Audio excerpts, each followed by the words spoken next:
should the man love the woman more in the relationship, or should a woman love the man more? Now, I don't know the answer to this, but what I do know, is when a woman loves a man more than he loves her, that relationship stands a better chance of lasting a really long time. Oh yeah, for sure. Well, we all know that modern women love, toxic guys. Women generally respect men who treat them like they're a second and third choice. When the guy loves the woman more, she doesn't respect him and the relationship doesn't last. She'll cheat or leave him. She'll get fed up and leave him.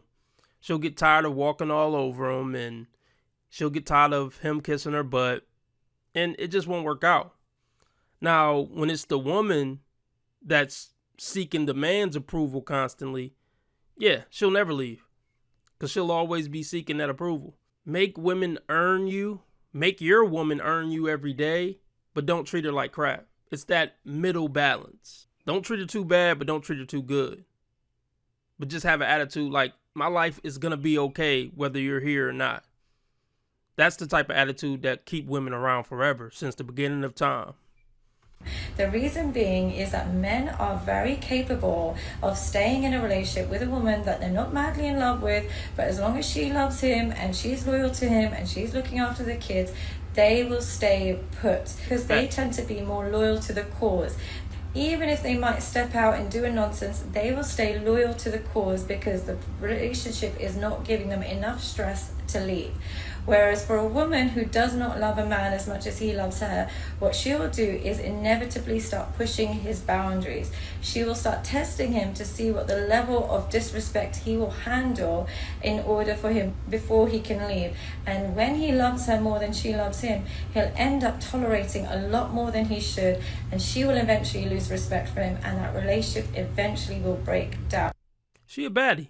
What would y'all rate her in the comment section? And do you think the lips had work done or what? Or do you think she's maybe a 9 made up, but probably like a 7 with all that stuff off her face and hair not done?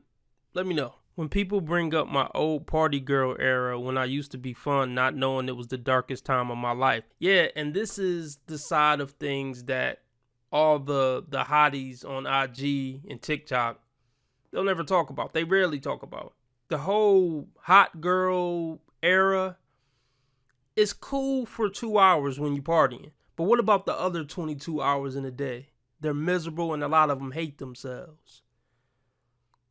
They don't want to talk about that though. I'm glad this one did. Respect to her. This is a real genuine video of her posting this, and I respect her for it because a lot of people don't speak upon the party fun girl era. Everybody goes, oh, well, it was me having fun. I'm living life. I should live life. What does living life entail? Do y'all understand what that means? Every fun girl comes to an end with a husband, hopefully. And when your prior husband finds out your fun girl era involved you getting ran through, doing hardcore. No, I don't think it usually does end with the husband. And even if it does, it doesn't last more than 5 years usually.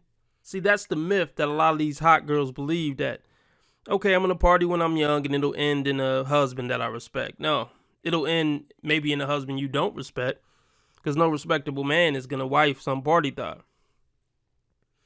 And yeah, maybe you can hide it a little bit, but eventually it come out. Good luck though, party girls.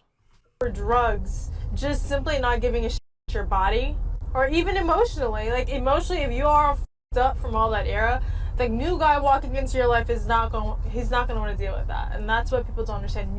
Younger girls don't get that, and men don't know how to communicate that. They just pretty much screw you and then just move on, and you guys call them villains. They're villains because they don't communicate. Sure.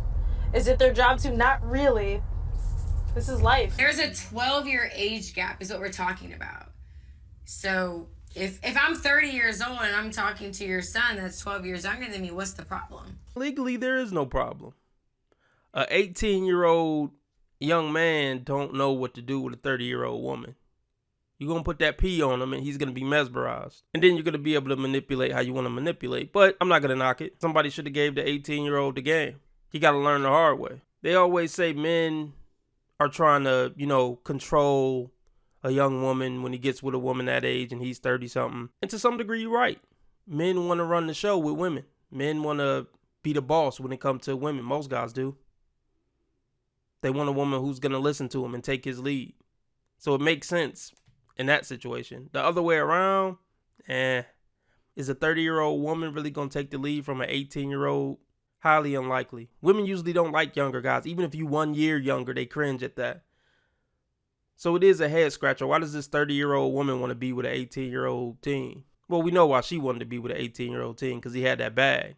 If there's any 18-year-old guys listening, man, if it's a 30-year-old hitting on you, just hit it a couple times and keep it moving. You don't need those problems. You got your whole life ahead of you, young man. Don't let one of these thoughts ruin you.